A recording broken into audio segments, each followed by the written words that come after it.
नमस्कार दोस्तों। विज्ञान की इस कक्षा में हम पढ़ने वाले हैं कार्बोहाइड्रेट के बारे में। और कार्बोहाइड्रेट में भी आज मोनोसेकेराइड और मोनोसेकेराइड में भी आज हम पढ़ेंगे ग्लूकोज के बारे में। देखिए, ग्लूकोज से बहुत सारे प्रश्न आते हैं, सभी एग्जाम में आते हैं, छोटे से लेकर बड़े एग्जाम में तक ग्लूकोज से प्रश्न आते हैं। और हमने पिछली क्लास में अंतर क्या है, वसा क्या है, प्रोटीन क्या है, glucose, fructose, galactose, maltose, sucrose, lactose, cellulose, chitin, ये सब क्या है, कार्बोहाइड्रेट के उदाहरण है। और बारी बारी से हम इन सभी को पढ़ेंगे। तो आज हम शुरुआत कर रहे हैं ग्लूकोज से। ग्लूकोज क्या है तो देखेंगे हम। कार्बोहाइड्रेट तीन तरह के होते हैं, मोनोसेकेराइड, ओलिगोसेकेराइड और पॉलीसेकेराइड। मोनोसेकेराइड में क्या होता है, इनमें शर्करा का एक अणु होता है, मतलब ग्लूकोज का केवल एक अणु होता है। ग्लूकोज क्या है, सरलतम शर्करा है। ग्लूकोज, फ्रक्टोज और गैलेक्टोज तीनों का फॉर्मूला एक ही होता है, इनका C6H12O6, पर इनमें कार्यात्मक समूह में भिन्नता होती है, इस वजह से इनके गुण अलग है और इनके नाम अलग है, आपको याद रखना है।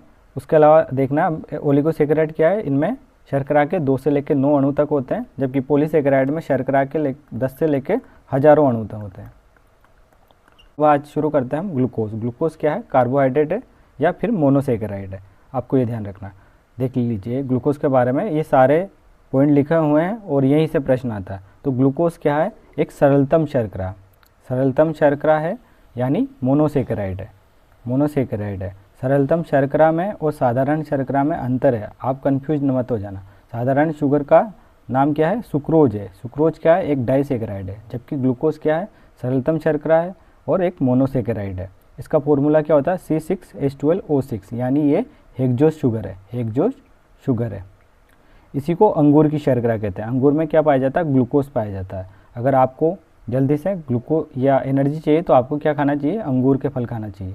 तो ये कौन सी अंगूर की शर्करा, ग्लूकोज अंगूर की शर्करा है। ग्लूकोज को ये बोलते हैं ब्लड शुगर। ये क्या है, रक्त की शर्करा है। आपके रक्त में क्या पाया जाता है, ग्लूकोज पाया जाता है। और ये ग्लूकोज क्या होता है, कोशिकाओं तक पहुंचता है और कोशिकाओं का ईंधन के रूप में कहलाता है। क्या है ये, कोशिका का ईंधन है। दूसरा ये बात है, ग्लूकोज का क्या होता है, जब बॉडी में ग्लूकोज की मात्रा बढ़ती रहती है तो ग्लूकोज का क्या होता है, इंसुलिन में कन्वर्जन हो जाता है। इंसुलिन क्या करता है, ग्लूकोज को ग्लाइकोजन में बदल देता है। इस तरह से ब्लड शुगर मेंटेन रहता है इंसुलिन की वजह से। अगर ब्लड शुगर मेंटेन नहीं रहेगा, इंसुलिन काम नहीं करेगा, तो हमारे रक्त में क्या होगा, ग्लूकोज की मात्रा बढ़ जाएगी। ग्लूकोज की मात्रा बढ़ने से एक रोग हो जाता है जिसको बोलते हैं मधुमेह। अब मधुमेह भी 2 तरह का होता है, एक मेलिटस होता है, एक मधुमेह डायबिटीज मेलिटस होता है, एक डायबिटीज इंसिपिडस होता है। जो इंसुलिन की वजह से होने वाला जो रोग है वो है मेलिटस, डायबिटीज मेलिटस। और जो वेसोप्रेसिन या एंटी डाययूरेटिक हार्मोन की वजह से होने वाला डायबिटीज है वो है डायबिटीज इंसिपिडस। आपको ये ध्यान रखना है। डायबिटीज मेलिटस का संबंध किससे है, इंसुलिन से, जबकि वेसोप्रेसिन का संबंध किससे है, डायबिटीज इंसिपिडस से। वेसोप्रेसिन क्या करता है, ये यूरिन को कंट्रोल करता है, यूरिन को कंट्रोल करता है, जबकि डायबिटीज मेलिटस में इंसुलिन क्या करता है, ग्लूकोज का ग्लाइकोजन में कन्वर्जन को रेगुलेट करता है। इंसुलिन यदि शरीर में कम बनेगा तो क्या होगा, रक्त में ग्लूकोज की मात्रा बढ़ने लग जाएगी। और उसको किससे मापा जाता है, ग्लूकोमीटर से मापा जाता है, ग्लूकोमीटर से मापा जाता है। जब आप भूखे होते हो या फास्टिंग करते हो तब आपके रक्त में ग्लूकोज की लगभग 90 यूनिट मात्रा आती है, लेकिन जब आप खाना खा लेते हो तो 120 से लेकर 150 तक हो जाती है। अगर इससे ऊपर आती है तो फिर आपको मधुमेह है। मधुमेह के रोगियों में 200 से लेकर 400 तक ब्लड शुगर आ जाता है। इस तरह से ग्लूकोज का संबंध किससे है, मधुमेह से। अब डायबिटीज मेलिटस जो होता है वो भी 2 तरह का होता है, एक होता है जेनेटिक और दूसरा होता है लाइफस्टाइल से संबंधित। जेनेटिक में क्या होता है, मोटापा या फिर लाइफस्टाइल, जो भी हमारी लाइफस्टाइल आजकल बहुत ख़राब होने लग गई है, तो लाइफस्टाइल से संबंधित होता है वो होता है diabetes mellitus second type. Second type में क्या होता है, ये लेट एज में आता है। इसमें क्या होता है, इंसुलिन शरीर में कम बनने लग जाता है।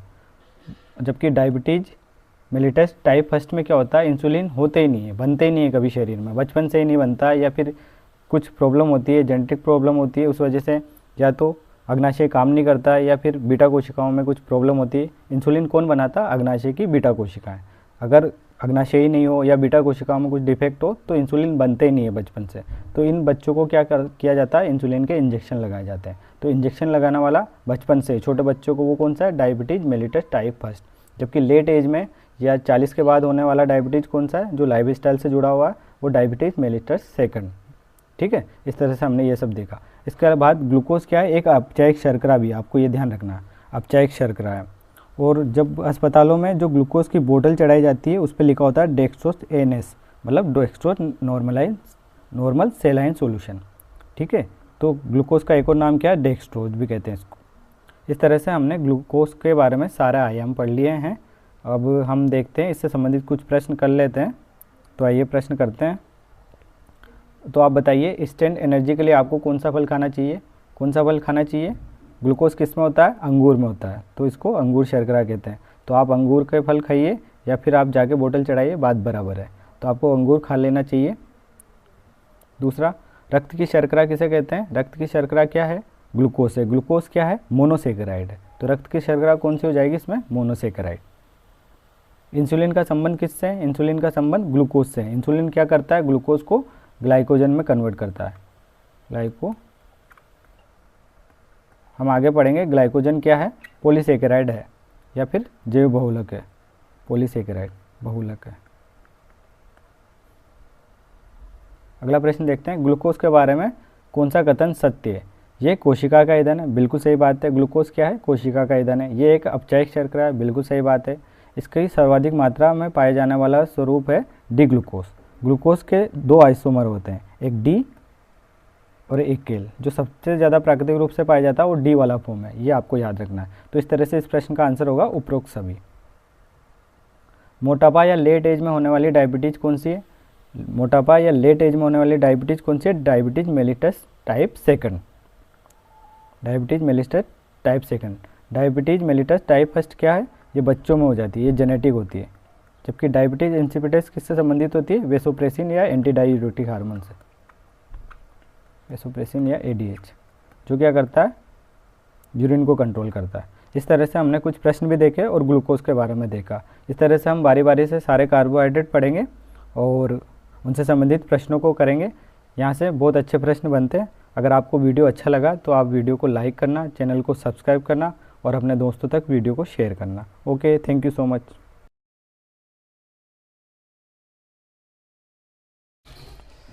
वीडियो में हम पढ़ेंगे ग्लूकोज के बाद वाली शर्कराएँ, फ्रक्टोज और गैलेक्टोज, और उसके बाद पढ़ेंगे डाइसेकेराइड। देखिए, मोनोसेकेराइड हमने देखा, ग्लूकोज क्या था? एक मोनोसेकेराइड था और एक सरलतम शर्करा था। अब ग्लूकोज के बारे में हमने सारे आयाम लगभग पढ़ लेते हैं, किस तरह के प्रश्न आते हैं। अब बात करते हैं अगले मोनोसेकेराइड के बारे में, फ्रक्टोज। फ्रक्टोज क्या होता है? इसको बोलते हैं, ये भी एक कार्बोहाइड्रेट है, मोनोसेकेराइड है। इसका फॉर्मूला होता है C6H12O6। ये फलों में पाया जाता है, शहद में पाया जाता है।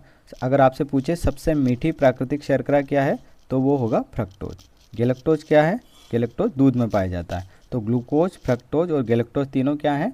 मोनोसेकेराइड। आपको ध्यान रखना। और तीनों में क्या होते हैं? कार्बन के 6 अणु होते हैं, 6 परमाणु होते हैं। तो इस तरह से ये हेक्सोस शुगर है तीनों। अब बात करते हैं डाइसेकेराइड। डाइसेकेराइड में क्या होता है? शर्करा के 2 अणु होते हैं। डाइसेकेराइड क्या है? एक ओलिगोसेकेराइड का ही प्रकार है, क्योंकि ओलिगोसेकेराइड में क्या होता है? शर्करा के 2 से लेकर 9 तक अणु होते हैं। तो डाइसेकेराइड के उदाहरण देखते हैं, माल्टोज, सुक्रोज और लैक्टोज। माल्टोज क्या है? माल्टोज कैसे बनता है? ग्लूकोज के 2 अणु से बनता है। ग्लूकोज प्लस ग्लूकोज मिलकर क्या बनाते हैं? माल्टोज बनाते हैं। सुक्रोज में क्या होता है? सुक्रोज में होते हैं ग्लूकोज प्लस फ्रक्टोज। लैक्टोज में क्या होता है? Glucose plus galactose. आगे देखते हैं बारी बारी से सबके बारे में डिटेल से। ये देखिए, माल्टोज। माल्टोज क्या है? एक कार्बोहाइड्रेट है। कौन सा वाला कार्बोहाइड्रेट है? ये डाइसेकेराइड। इसमें क्या होता है? ग्लूकोज के 2 अणु होते हैं। ठीक है, ये किस में पाया जाता है? अंकुरित अनाजों और जौ में पाया जाता है। फॉर्मूला क्या हो जाएगा? क्योंकि इसमें ग्लूकोज के 2 अणु हैं तो C6H12O6 को 2 से मल्टीप्लाई करेंगे तो C12H24O12 हो जाएंगे। लेकिन क्या होता है? जब माल्टोज बनता है तो एक जल का अणु निकल जाता है और ग्लाइकोसाइडिक बंध बनता है। कार्बोहाइड्रेट में क्या पाए जाते हैं? ग्लाइकोसाइडिक बंध। आपको क्या याद रखना? ग्लाइकोसाइडिक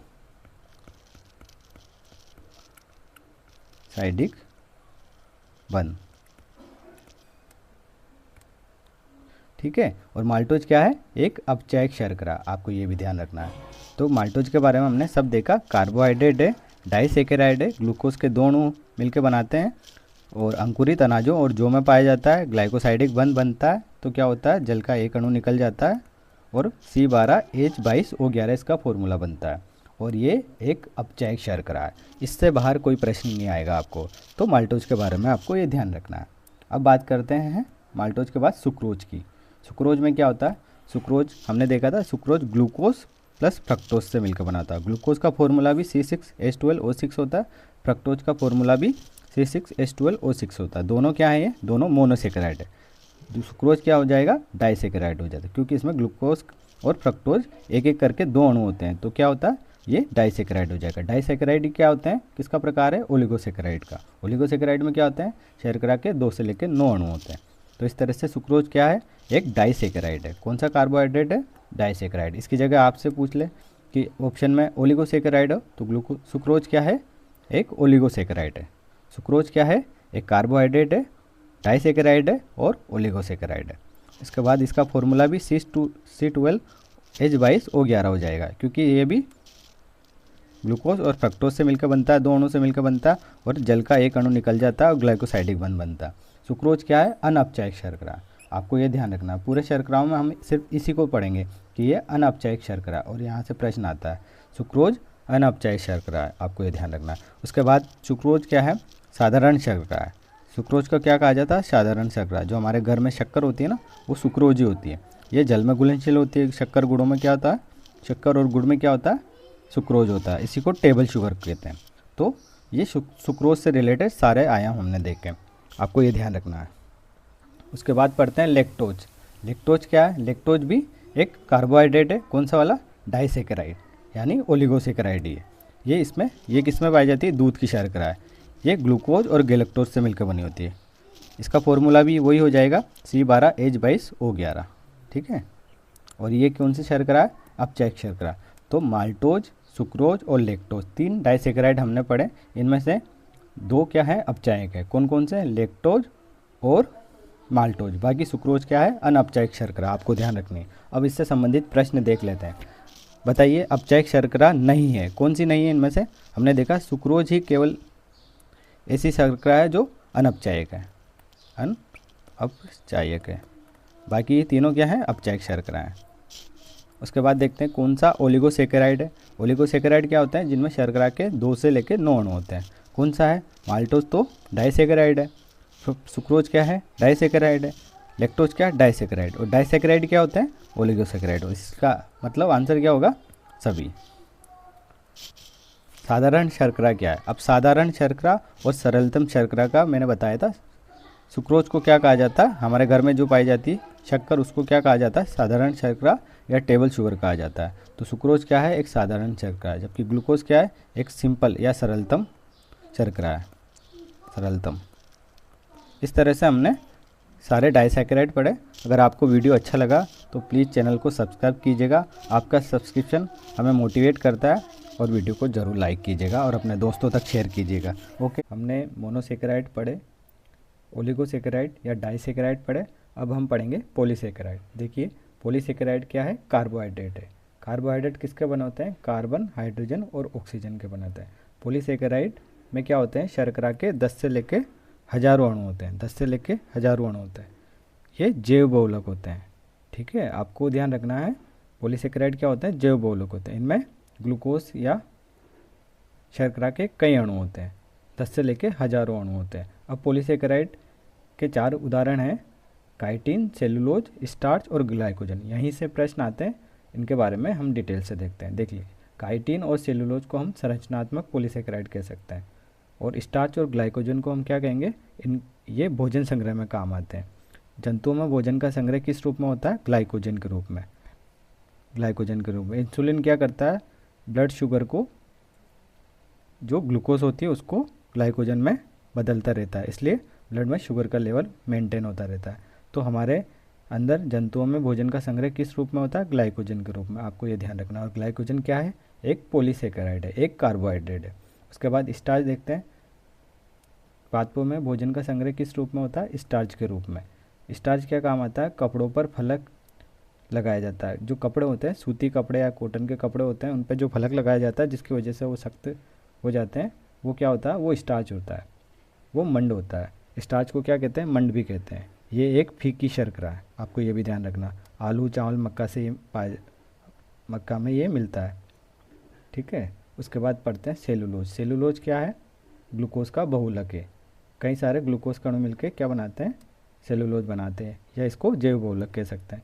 मानव में और रूमिनेंट्स में क्या अंतर होता है, रुमिनेंट्स वो जो जुगाली करने वाले जानवर होते हैं, वो क्या करते हैं, सेलुलोज का पाचन कर सकते हैं। हम लोग क्या करते हैं, हमारे अंदर अपेंडिक्स अवशेषी होती है, हमारे अंदर सेलुलोज का पाचन नहीं होता है।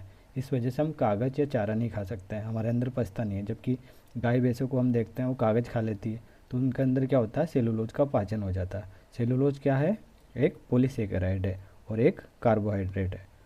उसके बाद देखते हैं काइटिन। काइटिन में क्या, कवकों की कोशिकापत्ति किसकी बनी होती है, काइटिन की बनी होती है। काइटिन क्या है, एक तरह का कार्बोहाइड्रेट है। कौन सा वाला, पॉलीसेकेराइड। जो कीड़े मकोड़े होते हैं, कॉकरोच के पंख और जो इंसेक्ट होते हैं, उनका जो बाहरी कंकाल होता है वो किसका बना होता है, काइटिन का बना होता है। इस तरह से हमने काइटिन के बारे में देखा, सेलुलोज के बारे में देखा, स्टार्च के बारे में देखा और ग्लाइकोजन के बारे में देखा। ये सभी क्या है, पॉलीसेकेराइड है। और पॉलीसेकेराइड में हाइड्रोजन और ऑक्सीजन का अनुपात क्या होता है, 2:1 होता है। हमने देखा ना, C6H12O6, ये जो 2:1 अनुपात है, ये सभी पॉलीसेकेराइड के लिए सही है। तो अगर कहें पॉलीसेकेराइड में हाइड्रोजन और ऑक्सीजन का अनुपात क्या होगा, तो 2:1 होगा। पॉलीसेकेराइड क्या होते हैं, हाइड्रोफोबिक भी होते हैं, मतलब ये जल विरोधी होते हैं या जल में आसानी से नहीं घुलते हैं, ऐसा कह सकते हैं। बहुत से जल में घुलनशील होते हैं। तो इस तरह से हमने ये सारे पॉलीसेकेराइड देखे, इनसे संबंधित अब प्रश्न हम कर लेते हैं। फंगल सेलुलोज है, बताइए इसका आंसर क्या होगा, फंगल सेलुलोज। फंगल मतलब कवक। कवकों में क्या पाया जाता है, कवकों की कोशिका भित्ति किसकी बनी होती है, काइटिन की बनी होती है। इसलिए फंगल सेलुलोज किसे कहा जाता है, काइटिन को कहा जाता है। आपको ये ध्यान रखना है। जैव बहुलक का उदाहरण है, जैव बहुलक का उदाहरण क्या होगा, ग्लूकोज, माल्टोज, सुक्रोज। ये तो क्या है, ग्लूकोज क्या है, मोनोसेकेराइड। माल्टो जो सुक्रोज क्या है, डाइसेकेराइड। तो ये तो जैव बहुलक नहीं होंगे। जैव बहुलक का उदाहरण क्या है, सेलुलोज। किससे बना होता है, ग्लूकोज के एन अणुओं से, हजारों अणुओं से। जंतुओं में भोजन का संग्रह किस रूप में होता है, जंतुओं में भोजन का संग्रह होता है ग्लाइकोजन के रूप में। ग्लाइकोजन क्या है, एक पॉलीसेकेराइड है। जबकि पादपों में भोजन का संग्रह किस रूप में होता है, स्टार्च या मंड के रूप में। और ये भी क्या है, एक पॉलीसेकेराइड है, पॉलीसेकेराइड। पादपों से संबंधित पॉलीसेकेराइड कौन कौन से हैं, स्टार्च भी पादपों से संबंधित है, सेलुलोज भी पादपों से संबंधित है। तो ये दोनों है। ग्लाइकोजन किन में पाया जाता है, जंतुओं में। जंतुओं में भोजन का संचय किस रूप में होता है, ग्लाइकोजन के रूप में। इस तरह से हमने सारे पॉलीसेकेराइड देखे और इनसे संबंधित ये प्रश्न हमने किए। ऐसे ही प्रश्न आते हैं। भोजन संग्रह के रूप में हम स्टार्च और ग्लाइकोजन को देखते हैं, और काइटिन और सेलुलोज क्या करता है, कोशिका की संरचनात्मक भाग बनाता है। जैसे कवकों की कोशिका भित्ति किसकी बनी होती है, काइटिन की। सेलुलोज किस रूप में काम आता है, पादपों की कोशिका की भित्ति किसकी बनी होती है, सेलुलोज की बनी होती है। तो आपको इस तरह से ध्यान रखना है इसके बारे में। अगर आपको ये क्लास अच्छी लगती है तो आप प्लीज़ चैनल को सब्सक्राइब कीजिएगा और वीडियो को लाइक कीजिएगा और अपने दोस्तों तक शेयर कीजिएगा। Okay, thank you so much.